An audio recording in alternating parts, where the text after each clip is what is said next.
Hey, hey, hey, you are listening to Scale Your Joy with Kanisha Grayson, Episode 1. What? Welcome to Scale Your Joy, the only podcast that teaches high achievers with heart how to craft a life and build a business focused on freedom, joy, self-expression, and social impact. I'm your host, Kanisha Grayson, a Harvard Business School and Harvard Kennedy School grad, author, essayist, and self-made entrepreneur. I did it and you can do it too. Let's get started. Hey everybody, welcome. Thanks for joining. I'm really excited about this first episode of Scale Your Joy. It has been a lot of work to put this together and bring this to you, but it's also been a lot of fun and a project that has been on my heart for years at this point, and we are finally here together, and I'm so happy that we are getting started. Before we jump into the full episode, I want to start with a listener spotlight for you all.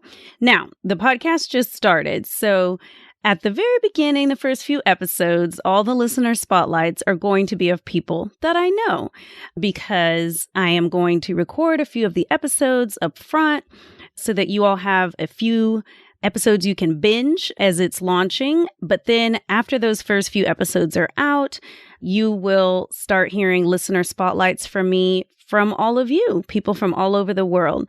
So our first listener spotlight is of Ari. Ari is an amazing person that I've known for a few years. She went to Tufts University and she's a Black woman like me. And she is also the Writing Center coach for my company, The Art of Applying. And she's also a very cool full-time freelancer.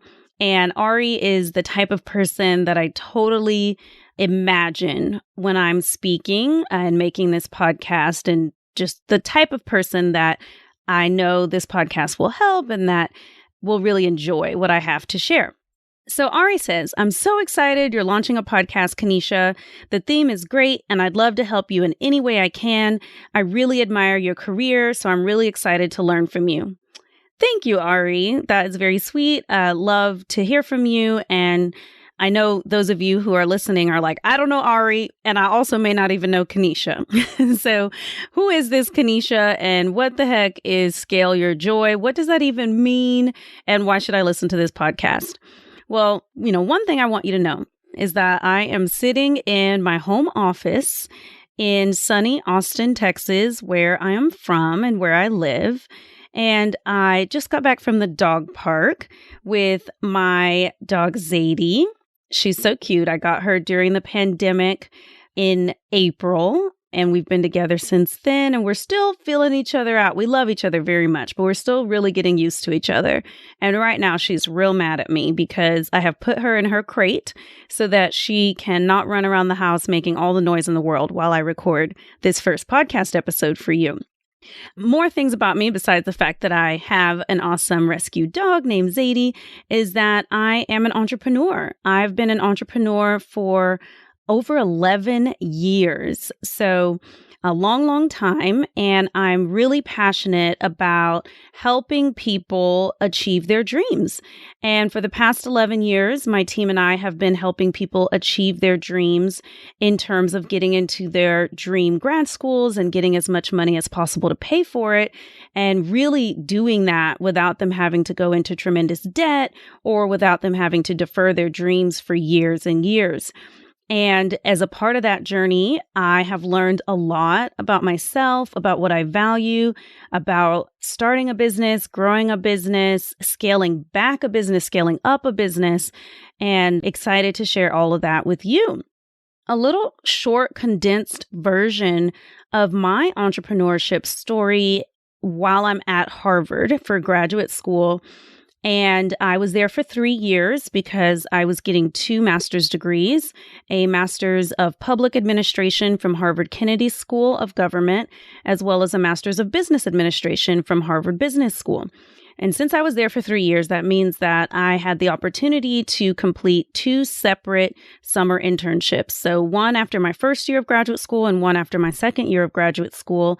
And I chose to intern for very, very extraordinarily large corporations for both of my internships. So my first one was a policy internship at a very large pharmaceutical company. And then my second internship the summer after my second year of graduate school was for, at the time, the largest food company in the world. I don't know if they still are. And so the first one I was doing public policy for the pharmaceutical company. And then the second summer I was doing brand management and marketing for the company. And I thought, I'm on this path. I have my 2 Harvard degrees I'm going to get that corporate ladder life and make that money. And I really thought I wanted that. And after those 2 summer internships, it did not take me long at all to realize that corporate life was not for me. I didn't fit in. I didn't like having meetings all day. I didn't like sitting at my desk and not seeing the sun most of the day. It just wasn't for me. And I became very certain that I wanted to be an entrepreneur. On a future episode, I will definitely have an interview with a good friend of mine, very, very close friend of mine named Laura Roeder, who really encouraged me to launch out on my own and start my own business. So I decided to do that. And so in 2009, during the summer before my last year of graduate school, I decided to be an entrepreneur.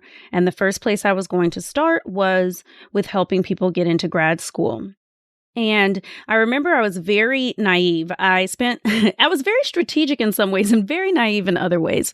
I was very strategic in that I spent my last year of graduate school taking coursework both at Harvard Business School and Harvard Kennedy School that I felt would really help me with being an entrepreneur. And I really think I did an amazing job of picking courses. And we can talk about exactly what courses I took in a future episode for those of you who are thinking about going to grad school or already in grad school and want to know, well, what courses did Kenesha take? And I just did a great job of picking courses. So that was strategic.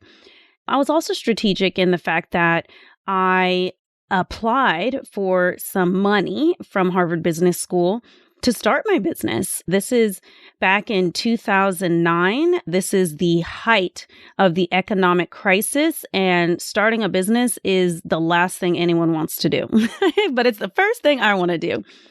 And Harvard Business School had some money set aside for graduates who were going to start a business right out of school. So that was another strategic thing I did is I wrote a business plan, submitted it to Harvard Business School, and they gave me $10,000 to start my business. So that was awesome. Places where I was super duper naive was how much money that I would make in year 1, year 2, year 3 as an entrepreneur. I just had these extraordinary goals, which are lovely, but I really lacked guidance and direction. I remember when I was planning out my year 1 of my business, at this point, I do have a name for the business and it's still the name today. The Art of Applying is the name of my admissions consulting business. I thought, okay, no problem. I'm going to aim for $1 million year 1. Totally. I'll make $1 million. And let me just tell you, I did not make $1 million in year 1. I made about $30,000 in year 1. And you better believe that while I was really excited about making money in my business, that was nowhere near the amount of money that I expected or hoped to make.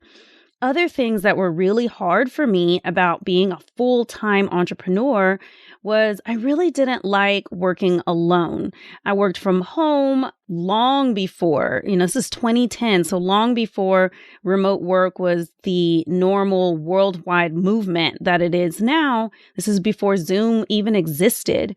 And so I was working home, working alone, and it was very isolating, very lonely. I also didn't like the uncertainty in my income. How much money will I make? Will I make any money? Will I run out of money?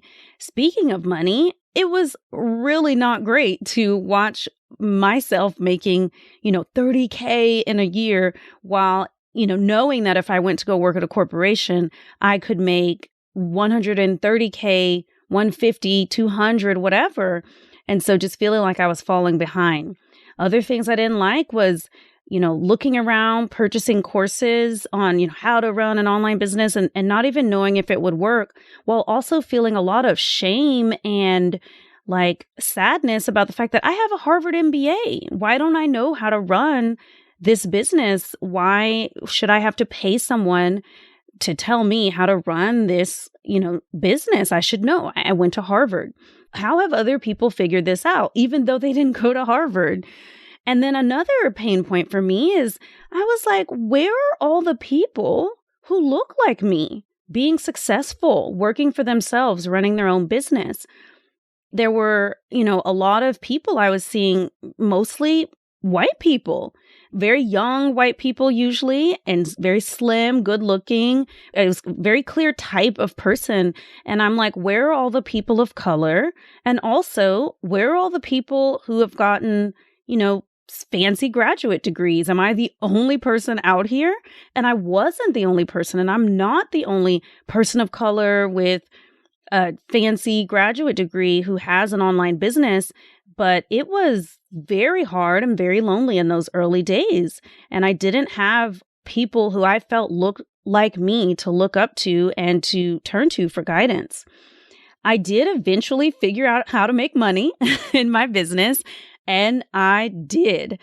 So I ended up being able to pay off $150,000 in student loans in 2017. So that's just 6.5 years after I graduated from grad school. And I also made $1 million in 2018 in my business and the art of applying. And so that's a huge triumph. But I was exhausted. I was on a treadmill of achievement and overachievement. I was on a treadmill of earning money in my business and spending it just as fast as I was earning it. And I really found that I wasn't any more happy than I was when I was making the 30K. I still often felt very stressed out, confused, lonely, resentful of the hours I was working and the output I was getting for that effort. I had more money, more problems. That's what I had. So I became super motivated to figure out how to have a thriving business, a delicious lifestyle, and be able to make the world a better place while still making great money. And on this podcast, I'm going to tell you stories about my journey, as well as teach you what I've learned along the way. You don't have to make the same mistakes that I did. You don't have to spend the years and years, the decade that I've spent learning these lessons, making mistakes. You will make mistakes, maybe different mistakes than I did, maybe some of the same mistakes, but you can definitely take some shortcuts to success based on my experiences and the experiences of the people that I'm going to bring on here, my friends, my colleagues, to talk about, crafting a life that you love and a business that serves your ideal lifestyle and your values. Other things to know about me is that I come from humble beginnings. Both of my parents grew up in Florida as migrant farm workers, and I grew up in Dove Springs in Austin, Texas, which is still a low-income neighborhood, and it is, I'd say, 85% Spanish-speaking and Mexican-American. I went to public school all the way through high school, public Title I schools where most students were on free lunch. And while I was growing up, my neighborhood had the highest teen pregnancy rate in the nation. So those are some details about my humble beginnings. Another thing to know about me is I really value formal education. Making this podcast with a particular person in mind. And that person is very frequently from a marginalized group. So they're a person of color, or they're a queer person, or perhaps you're neurodiverse. Maybe you have ADHD and or dyslexia, or maybe you're all of those things. And that's the kind of, I call us the wildlings and the wild cards. That's who I have in mind when making this podcast. The wild card who either has gotten a prestigious undergraduate or graduate degree or who wants to, but who also wants to balance out that achiever's kind of never-ending drive with a serious commitment to joy, to freedom, to self-expression, to social impact. And that person that I have in mind, they value formal education like I do. So this is not the podcast like you might see on Instagram or hear in other podcasts where they're like, don't go to college. College is a waste of money. Don't go to grad school. That's just for people who aren't ready to take risks out in the quote unquote real world. The person that is listening to this podcast that I have in mind, let me know if I have you right.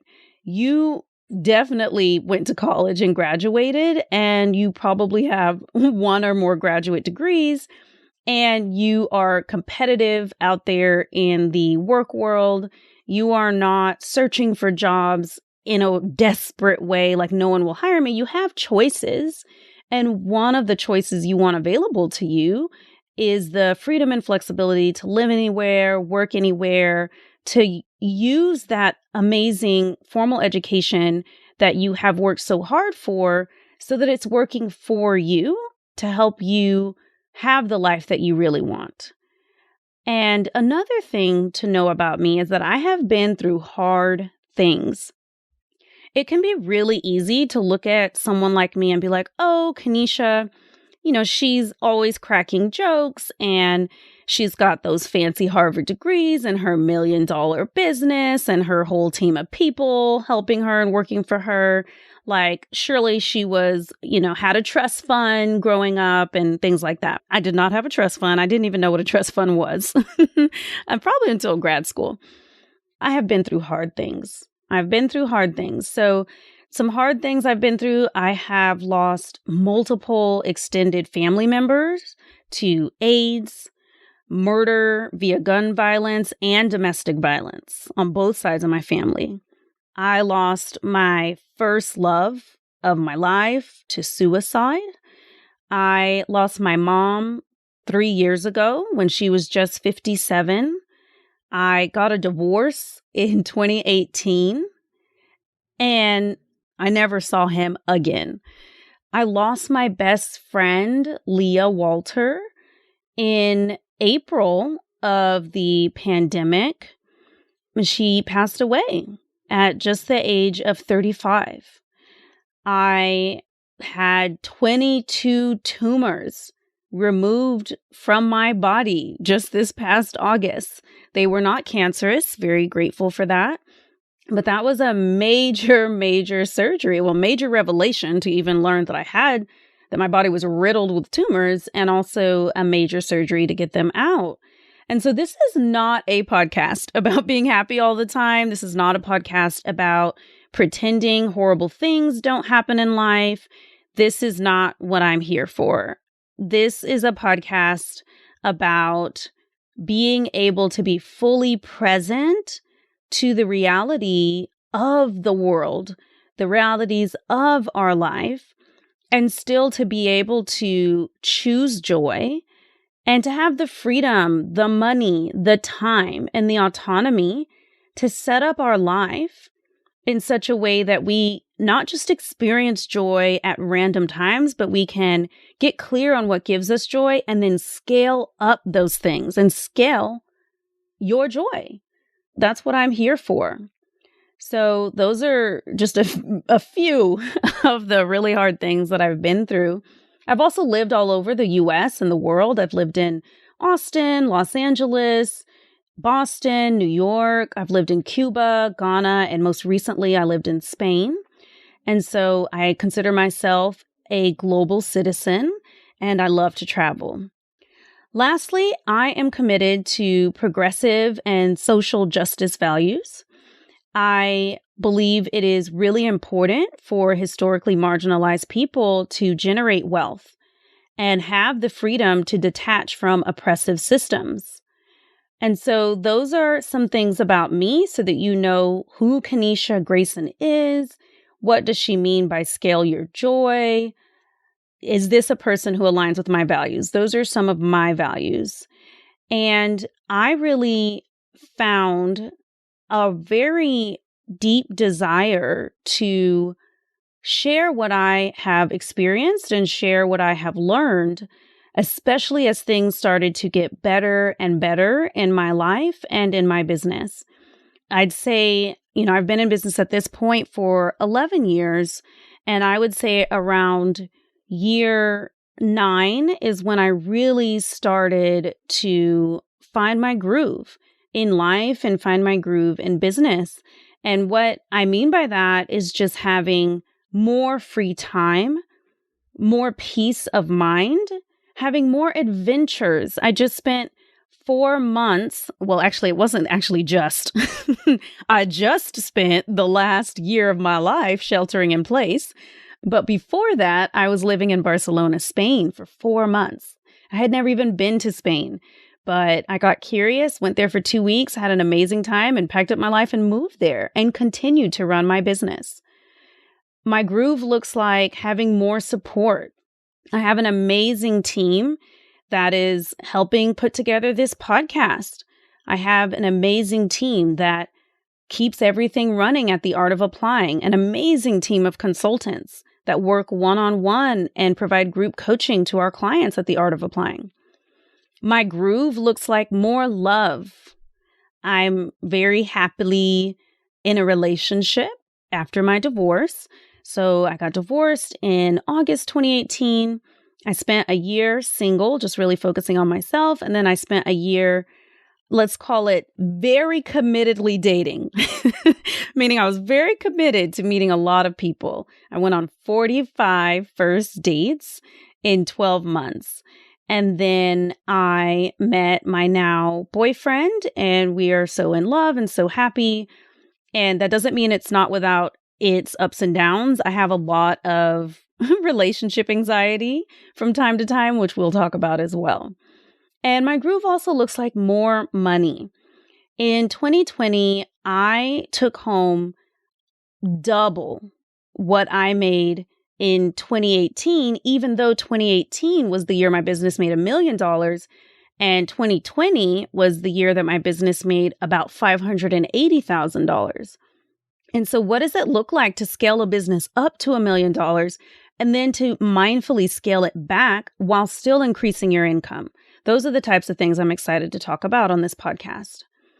Another great example of getting into my groove is that right now in The Art of Applying, we are having our biggest January ever. So you're listening to this podcast in February or early March, but I am recording this podcast on January 26th. So January hasn't even finished. And my team has already brought in over $100,000 in revenue already for the month, with more money expected on the way in the next 4 to 5 days. And so that's really, really exciting.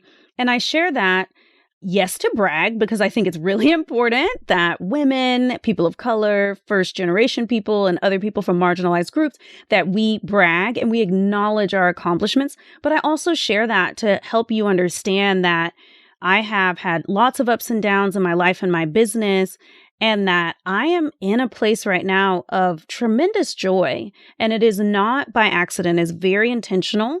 And I look forward to sharing that journey with you. So as you can tell, I am really passionate about scaling, and I'm really passionate about joy. And so we've brought them together in this podcast as Scale Your Joy. And I look forward to helping you scale your joy. So enough about me. You're going to learn a lot more about my story, a lot more about my personal experiences, my academic experiences, my professional experiences in future episodes. But let's talk about you and what you might be experiencing. So, I imagine that you got the fancy degree. Maybe you got that fancy undergrad degree from Tufts University, like Ari, who I gave the listener shout out to earlier. Or maybe you have already gone the full way, like you've got your MBA from University of Michigan, and you even have the fancy corporate job. And it just looks like, hey, I just graduated a year ago, 2 years ago, or maybe just graduated in May. I did it. I got the fancy undergrad, I got the fancy graduate degree, and I got the fancy job. But there's this creeping feeling that's coming in where you're kind of like, wait, is this it? Is this what I worked so hard for? And you're just kind of wondering what comes next. And you're also wondering if you are actually putting your time, talents, education and attention to the place that matters most to you. A feeling that a lot of my clients have when I talk to them about why they want to go to grad school, and also a feeling that a lot of the consultants on my team who work for me, they're very diverse, they are super smart, super accomplished, and have outstanding jobs. A sentiment I hear sometimes and often from them is, hey, I really like my job and I'm really grateful for my job and for my career and my emerging career. But I also have this feeling inside that I'm spending a lot of my time and talents making a rich corporation richer, or making really wealthy people really wealthy. Or I'm working with really high net worth individuals, managing their assets, and I never work with a person of color, and that breaks my heart. So that's another feeling you might be having. Another thing you might be going through is that you're starting to have the glimmer of, you know what, I do want to start my own business or have a side hustle. I want to establish a personal brand on an online platform, and I want to get paid to be me somehow. And so you've done some Googling, you follow some influencers and entrepreneurs on Instagram, you've even read 4-Hour Work Week, and you've maybe even signed up for a course. But you haven't quite gotten all those pieces to fit together to actually successfully starting and growing your business. You're consuming a lot of information, but you're not really moving from input to output, from learning to action. And you're an action-oriented person, so that's a very uncomfortable place to be. Another thought you might be having is you're just not sure who to believe or what to believe when you are watching people make tens and thousands of dollars or millions of dollars on social media. And a part of you also thinks, and you might be a little bit embarrassed about this thought, but you might be thinking, why should I listen to these people when I have an MBA from a highly ranked school and they only have a bachelor's degree, or maybe they didn't even go to college at all? Like, why should I listen to them? And can I even trust that what they're saying is true? So you might be embarrassed for thinking that, but just between me and you, you might be thinking that, like, hey, I worked really hard to get my policy degree from Harvard, or to get my law degree, right, from Yale, or to get my MBA at Wharton. And now I'm listening to some person who has like 70,000 followers on Instagram and says that they can help me make money online, but I just don't know if I can believe it. And so you're just really feeling a lack of trust between you and the people putting themselves out there saying, oh, yes, I can teach you how to start a business or grow your business. Another thing that you might be feeling is that you have really enjoyed having the freedom to work remotely during this time of shelter in place. Maybe you have left where you usually live and moved to a warmer state, or maybe you still are in your home city and in your same apartment, but you're able to just have a lot more flexibility in your workday, take a short walk in the middle of the day, cuddle with your dog between meetings, just a different lifestyle of more time autonomy and more flexibility. And that taste has made you want a lot more time freedom and autonomy over your freedom of where you work and live. And you're also starting to think, wait a minute, this is a great job, but I only get like 2 to 4 weeks of vacation a year. I'm going to need more time than that to travel, go to weddings, have my own wedding, So that's another thing you may be thinking. Another thing that I can imagine you're thinking is that you see some of your friends or classmates actually putting themselves out there saying, you know what, I'm starting a business. I'm going to be helping people with personal fitness, or I'm going to be a stylist, or I'm going to help people figure out where to go next in their career. But you don't resonate with the way that they're putting themselves out there. You're looking at them like, wait, if that's what it takes, I don't think I want to have my own business. Or why does she have to do that? Why does she have to say that? I'm so tired of looking at her posts on LinkedIn, and that is not even the appropriate forum for those posts. And you're just feeling this tension between wanting to be more visible, but also wanting to be visible in a way that, yes, gets you clients, but doesn't erode your reputation with your classmates, your workmates, and the people in your network, and just really feeling that absence of guidance around how do I let people know that I have a business and I have things for sale without looking super salesy or like making myself, let's say, without eroding my personal brand online, on LinkedIn, or even in my all section WhatsApp group or whatnot. And I am just here to tell you that you can totally let people know you're open for business, and you can maintain and grow your reputation with your network and with your colleagues, and that it's very important to maintain your network and maintain and cultivate relationships. And then lastly, maybe you actually have an established business. This is another type of person that I imagine will love this podcast, is you actually have an established business, but it's sucking the life out of you. It demands all your energy, all your time, and all your money. You are at the service of your business versus your business being at the service of you, your values, and your ideal lifestyle. Your business may be growing, but it just feels absolutely unmanageable, or it might actually feel manageable, but it's stagnant and lacking zest. You're starting to wonder why you started the business in the first place, and just looking around and feeling like you should have more to show for the blood, sweat, tears, and years you have poured into your business so far. And I want you to know that if you resonate with some of the things I just said, or many of the things, or all the things, that you are in the right place. Scale Your Joy is for you. And I'm excited for us to get into your life and get into your business. Also get into my life and get into my business, my personal business and my business, and see how we can identify what gives us joy and scale that up, while we also identify what's working in my business, in other people's businesses, and scale that up as well. And I also want to let you know that, let's say you don't want to start a business at all, or you don't even want a side hustle. You love your job and you just want to hear Kanisha tell stories and give advice. You are very welcome to be here too.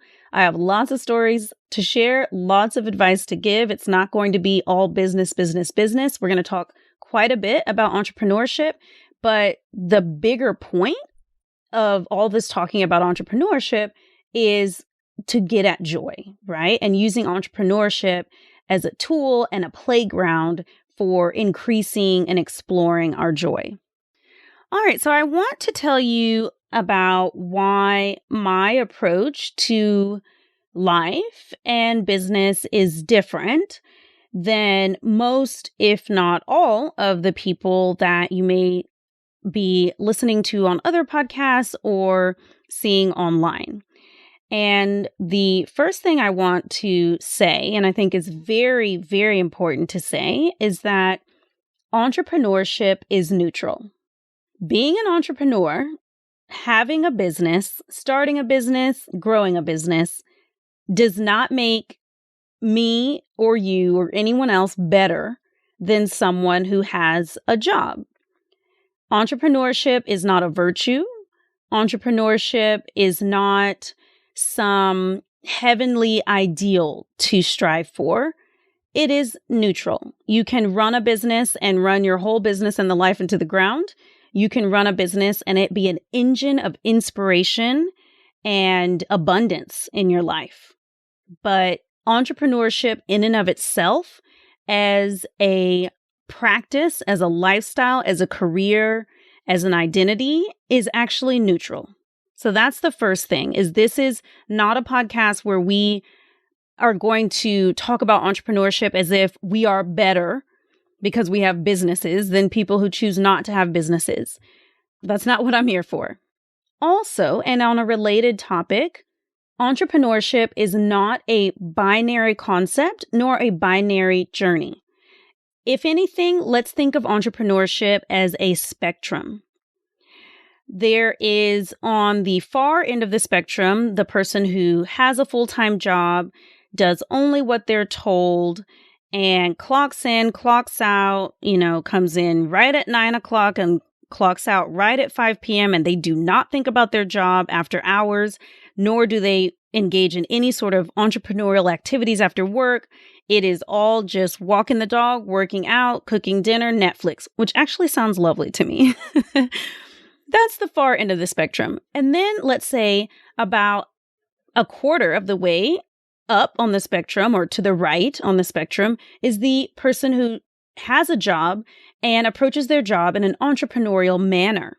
So this is going to be somebody who poses ideas to their managers, who, whether they are the actual leader of a team, is able to emerge as a peer mentor or a peer leader, who goes about their official work duties in an innovative, problem-solving way where they take a lot of ownership. So that's sometimes called an intrapreneur as well, with an I. Let's say about halfway up the scale, we have the person who has a job and the person who has a side hustle that actually brings in money. And so that's where I think a lot of you will decide that's where I want to be. I want to keep my corporate job and I want to have a business on the side that brings in money so that I feel a great sense of self-determination and like I am never beholden to any corporation to have a steady flow of income. And then let's say about 3/4 up the scale, I'm going to call that the entrepreneur who takes on side gigs sometimes to supplement their income. So you mostly support yourself through your business, but sometimes you'll dip in and take a job for a few months or for a few hours a week or a month to supplement your income. And I definitely did that off and on for the first 3 years of my business. And I would usually choose teaching and tutoring to bring in some supplemental income on the side of my business. And then let's say on the far right, then we would have the person who's like, my full income, and that's where I am. My full income comes from my entrepreneurial activities. So I do not want you thinking that it's either or. I'm going to be an entrepreneur or I'm going to have a job. It doesn't work like that. You may be an entrepreneur who decides to pick up some gigs on the side occasionally. You may be a person who decides, I want to stay in my career, but I also want to earn income on the side. Anywhere you are on that spectrum is totally fine with me. You are not better, more interesting, or more worthy for being an entrepreneur. It's not I'm an entrepreneur or I'm not. It's how entrepreneurial are you? What type of entrepreneur do you want to be? Another very important principle is you do not need to be chosen in order to be an entrepreneur. You choose yourself and you decide, I am an entrepreneur. Same with I am a writer. I'm also a writer. I can't believe I forgot to tell you all that. I am also a writer. I love writing. I write essays. I also have written a book called Be Your Own Boyfriend. I'm going to read some excerpts from the book in the future. I know in the intro it says I'm an indie author and an essayist, and I am, but I also am like, how did it take me so long to mention that I am a writer? So anyway, you do not need to be chosen in order to be an entrepreneur. You don't need to be chosen in order to be a writer. An entrepreneur engages in entrepreneurial activities. A writer writes. So this is my affirmation to you that you can start a business without investors. Those are the types of businesses I will be focusing on for the most part. Sometimes they're called a lifestyle business or an online business. It doesn't mean that a lifestyle business or an online business can't have investors, but they usually don't need them and don't have them. So usually the founder of those kind of companies owns 100% of the shares, which is the case with The Art of Applying and me. Another thing that makes me different is that I teach and believe that entrepreneurialism and creativity are not innate qualities. They are habits and practices. So far, I can imagine that many of your habits and choices and practices in your life and in your career have been oriented around achievement, like mine were, and oriented around this idea of proving yourself. I don't know what happened to us, but so many of us who are first generation college grads or first generation professionals, which is what I am, first generation in my family to get a professional degree, we have this deep need that drives us to prove ourselves and prove that we're smart and prove that we're worthy and capable. And what we're going to be working together, I'm going to work on it myself, you're going to work on it yourself, and we're going to work on it together, is reorienting our thoughts and our habits and our choices in our life and in our entrepreneurial life towards cultivating joy. And now let's talk about joy. Another thing that makes me different, that really makes up my philosophy, is that joy is not the same as happiness. To keep it simple, let's think of happiness as a positive feeling I have after something happens. So it's an external circumstances. Something happens and then I feel happy. Joy is a feeling that I choose when I intentionally find the gift or the lesson in the experiences of my life. It is the sparkle I feel inside when my life is in line with my core values. Joy is not a fast-moving, ever-changing emotion. It is a deep, abiding way of being. Another note on joy is that here at Scale Your Joy, as entrepreneurs, as lifestyle designers, we are here to maximize joy. Now, for those of you who have studied business in undergrad or in graduate school, you know that businesses are usually set up to maximize shareholder value. And those of us who identify as overachievers or perfectionists, we often make choices that are about maximizing external validation, making our parents or our grandparents or our teachers, professors, boss at work, getting their validation. And in a way, all of the choices that we've made in our academic and professional career, or at least most of them, and many of the choices that we've made in our personal life are really about that desire to feel worthy, smart, proven, like we've made it. But the reason why we want to feel worthy, smart, proven, or like we've made it is that we think that it'll help us feel better. But we can stop taking the long way around doing all these treadmill of overachievement actions and actually just get clear on what actually brings us joy, and then set up our thoughts and our daily lives so that we have the space, time, the money, because money is important, and the mindset to actually acknowledge what brings us joy and experience that joy and then scale that joy. Lastly, what makes me different is that I'm a teacher at heart, and I love to teach using stories, strategies, and frameworks. So as I already mentioned, I'm a writer, so I love stories. In my business, The Art of Applying, we help people from all over the world craft their compelling, cohesive, and concise essays, which is their personal story, their academic story, their professional story. So I am a storyteller. I'm going to tell lots of stories. And I also am going to teach you strategies. So I'm a very strategic thinker. That is one of my top 10 Clifton strengths, is strategic. And then also I'm going to teach using frameworks. As you know, I have 2 master's degrees from Harvard. Harvard loves teaching via stories using the CASE method. Harvard also loves teaching via frameworks. Those of us who studied business, we know things like the 4 Ps or Porter's 5 Forces and other frameworks. Frameworks are very crucial to taking what could seem like complex strategies or complex concepts and making them very simple and easy to remember so that you can use them when you're having to make dozens or hundreds of decisions in a day, or when you're in a high pressure situation. It gives you a foundation on which you can make decisions. We don't overly rely on frameworks and strategies to the detriment of our intuition, but we combine them with that to feel really confident and capable as leaders, decision makers, entrepreneurs, and people in charge of our lives. And so I'm going to be teaching using strategies, stories, and frameworks I learned in grad school, frameworks that I've learned from teachers I've had since grad school, and then also frameworks that I've created. I love to create frameworks. I've been doing it for a long time.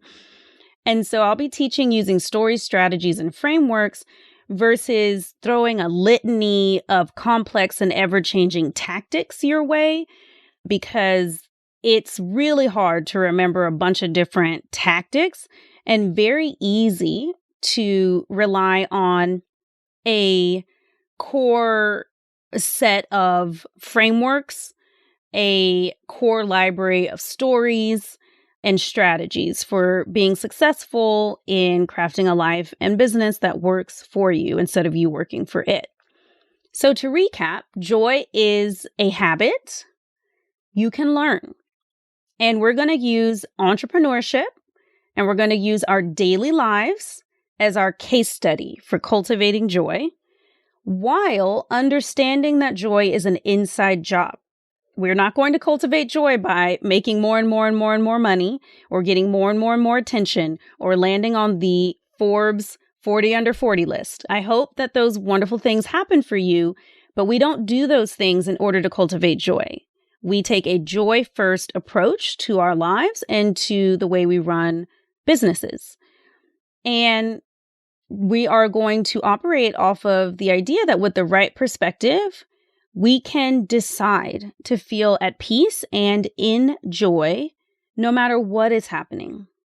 And it's not about turning our backs on all the injustice, tragedy, heartbreak, and sadness that there is in the world, but about being able to take such exquisite care of our bodies, our minds, our money, our dreams, that our cups are overflowing with energy to turn that energy outward to help heal the world. And so this has been the first episode of Scale Your Joy with Kanisha Grayson. I hope that you enjoyed it. I hope that you maybe learned something. If you did enjoy it, it would be awesome if you could share this episode with somebody that you think might enjoy it or might enjoy the show. And I want to give you a heads up that in the beginning of this podcasting journey, I'm going to be giving away things. So I am very excited. We are going to be doing a giveaway of audiobooks and or ebooks. It's a Scale Your Joy book bundle. And we are doing it as an audiobook or ebook so that anyone anywhere in the world can win. And I'm going to have more details about how to enter for that giveaway in the outro of this podcast. But in short, you want to leave a review, a written review on Apple Podcasts, and then send us an email so that we can put you in the running for the Scale Your Joy book bundle giveaway. And just know that every review that you write really helps other people discover the podcast and take the time to listen in. So thanks for listening to episode 1 of Scale Your Joy with Kanisha Grayson. This is the beginning of a beautiful future together. To celebrate the launch of the show, I'm giving away a Scale Your Joy audiobook ebook bundle. These are 5 hand-picked books that I have read and I love. They're about life, joy, and entrepreneurship, and 5 lucky listeners will be chosen to win. The way you enter is you subscribe, rate, and review Scale Your Joy on Apple Podcasts. It doesn't have to be a 5-star review, although I sure hope you're loving the show. I want your honest feedback so I can create an amazing show that provides tons of value. Visit scaleyourjoy.com/welcome to learn more about the contest and how to enter. I'll be announcing the winners on the show in episode 11.